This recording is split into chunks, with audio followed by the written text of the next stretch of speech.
Uh, Roger Archibald, President Trump is pushing to get his face on Mount Rushmore. I would love your thoughts on that. Also, the Congresswoman and the borough president. Okay. If you recall, back in July, that idea was floated by our president.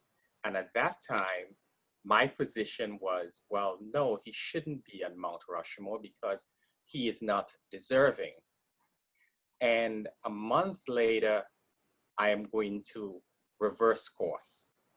I am going to say, yes, he should be on Mount Rushmore. And I'll tell you why. Let's take a look at who sits atop Mount Rushmore. We have 4 presidents there, right? We have Washington, we have Jefferson, we have Abe Lincoln, and we have Teddy Roosevelt. Now, we could easily speak of the first 2, Washington and Jefferson.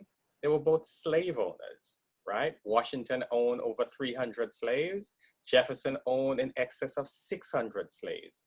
That speaks volumes to the type of men they were, how they saw people of African ancestry, and their general outlook on the world. In particular, Jefferson, as we all know, he had several slave children with an enslaved woman, Miss Shirley Hemings. Now, we look then to Roosevelt. People laud him as one of the greatest presidents we have ever had, but his position was that blacks and whites are not equal. They will never be equal. They should never be in the same room. They should be separated because blacks are inherently inferior to whites. And forget about voting. They had no rights to vote because he didn't believe they should be voting. That was Teddy Roosevelt. Finally, and this one may create some controversial eyebrow shifting, but Abe Lincoln, he is lauded as freeing the slaves with the Emancipation Proclamation. But if you do some deep digging into Abe Lincoln, you'd realize that the Emancipation Proclamation wasn't born out of his concern and caring for these slaves. It was a wartime maneuver on his part. By freeing the slaves, he was taking away the labor from the Confederacy, and that brought them to their knees, and it ended the Civil War. So his impetus for freeing the slaves was not out of love for these African Americans. And his position in regards to that was that, hey, they're not equal. They shouldn't have a voice. They just shouldn't be enslaved. And I'm going to use this opportunity to set them free so we could win the Civil War. And then there are lots and lots of writings and speeches from him that emphasizes and re-emphasizes this point. So these are the 4 men that sit atop of Mount Rushmore. Now let's look at our president. Our president believed that people who come from Haiti, from African countries, and certain Latin American countries are from shithole countries. Forgive my use of his words, not my words. That's how he sees Black people. Right now, he is race baiting. He has a new position that, hey, look, suburban housewives, and when he used that term suburban housewives, he's speaking specifically to white folks. Suburban housewives, rest assured, I would not permit low-income housing to invade your communities. Low-income housing, again, that's a dog whistle to racists telling them, Black people, we are not going to permit Blacks to come in. That's his position to get the white vote. Finally, he, like what he did about 5 years ago, 6 years ago with the whole birther issue regarding Obama, was saying, well, Obama wasn't born in America, so he's not qualified to be president. And he went on with that for years, which was disproven. There was no evidence. And even when evidence to the contrary came up, he never went back and said, you know what, I was wrong. I apologize for doing that. Never, because he's never wrong, right? Even when he's wrong, he's not wrong. He took that position. Clearly that was racist and race baiting. And now with Kamala Harris, he's doing the same thing. There are folks out there that are saying, wait a minute, she's not American. She's not fit or qualified to be vice president. Huh, that is so far from the truth. She was born in California. Yes, she has immigrant parents. Or maybe they're trying to say, well, wait a minute, because she has immigrant parents, she shouldn't be vice president. Then it means every single president or vice president that ever held the office was unqualified because they all had immigrant parents, right? They all had immigrant parents and grandparents and great grandparents because we all in America are immigrants other than the Native Americans. So I changed my position now to say, yes, he should be on Mount Rushmore because he'll be amongst people who thought the way he did, who was as racist as he is. So my position is now changed. He belongs on Mount Rushmore with the other 4 presidents. Okay, thank you, Roger. You know, we're not spoiling this historical moment, but we must draw the parallels just so the community at large could see where we are and how important it is for us to go out and vote in the next 80 days. Congresswoman Clark, could you lean in on this, please? Sure, JR, I'm gonna have to disagree with my dear brother, the attorney Roger Archibald, and that's simply because, first of all, Mount Rushmore should not even exist. It should not exist because it was built on the sacred lands of Native Americans, who to this very day continue to be relegated to the most subhuman living conditions in the United States of America. And, you know, typically what Donald Trump is doing is what he's been doing ever since he came into office, which is to be about himself. This man is so narcissistic. He's accomplished nothing for the time that he has spent in the White House, yet he wants to be heralded in some form or fashion. Like we're tearing down the statues of those racists, those Confederates across this nation, he too is an enemy of the state. He too is treasonous. He too is someone who is doing everything within his power to tear down our democracy. He is not deserving of any monument whatsoever.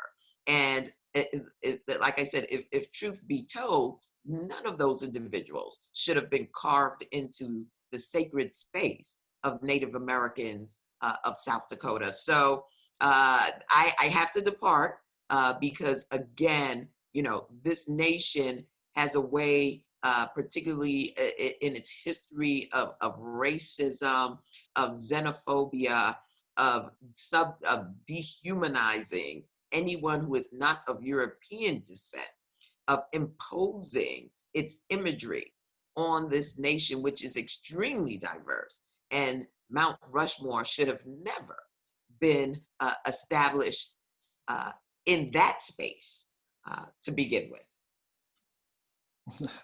Thank you, Congresswoman Clark. Borough President Eric Adams, are you there? Yes, I am. And I think that, first of all, it's always good hearing from our historian and legal expert, because I believe what he was showing us is the connectivity between those who are there and how they are in line with this current president. And it's extremely important to look at that historical proportion, because oftentimes many of us, we go to these historical sites with our cameras and we don't dig into the layers of what those individuals represent and what the sites mean. Much of the historical footnotes of American history is built on lies. And what Roger, Attorney Archibald, did, he peeled back those lies, and that's important.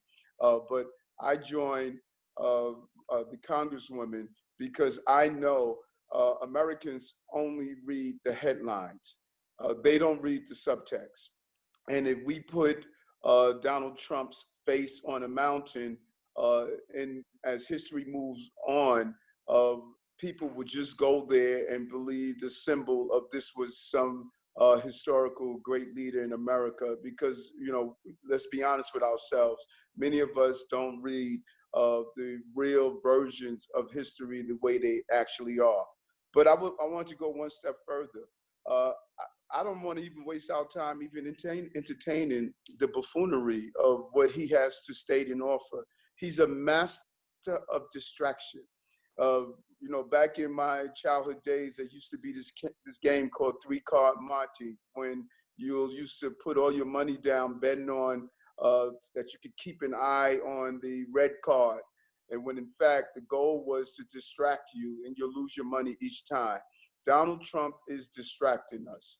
And each time we read his buffoonery and tweets, each time we engage in his conversations, it is to distract us from the real issues that we're taking place. We need to use every ounce of our energy to expose him, to give people focus on what is important about addressing this very issue of the fallout of coronavirus, how it impacts our community, how we rebuild our communities, and how we move forward.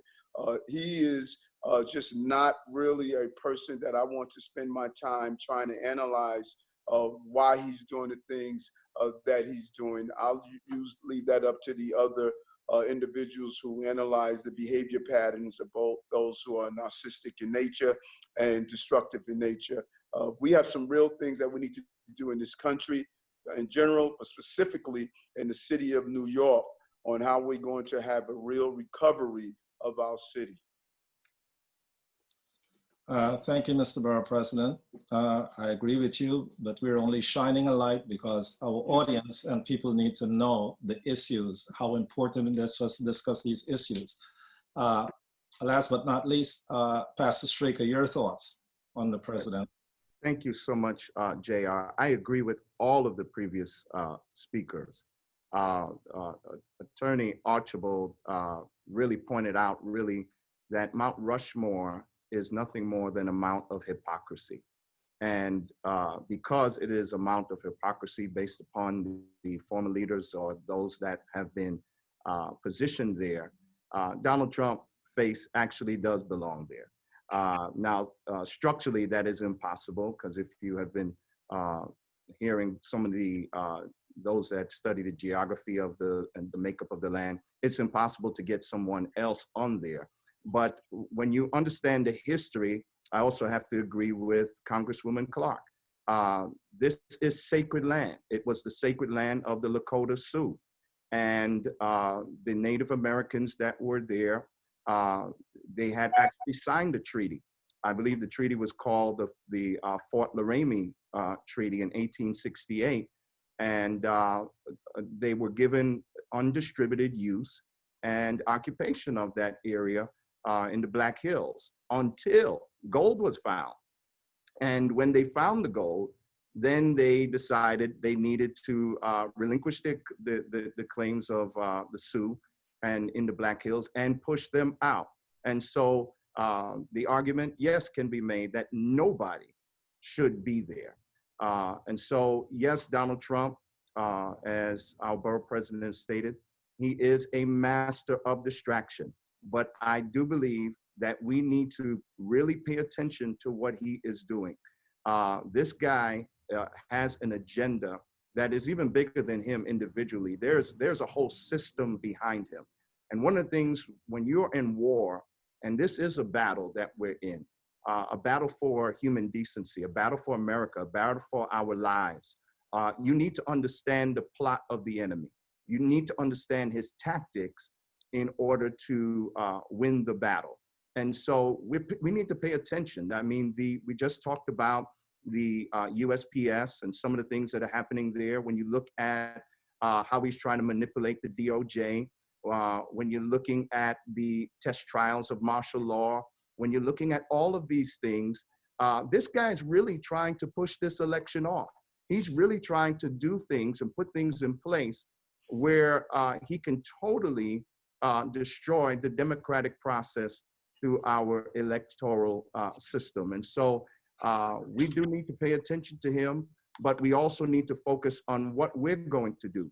So the first thing that we need to focus on heavily is making sure that we reclaim that White House, that we push Biden and Harris ticket all the way through, and that we also push the agenda, especially for those of us who are African American and Black and brown people, that we begin to set the agenda and hold those accountable as we reshape and recapture the vision of America.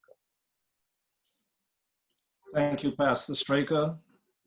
The Biden-Harris ticket, November 3rd. That's so important. We must go out and vote again. Biden-Harris, November 3rd. We're going to take a quick commercial break and come back with the Congresswoman and the Borough President, their closing remarks, and everyone else's closing remarks, as we know that our Borough President and our Congresswoman has a lot to do.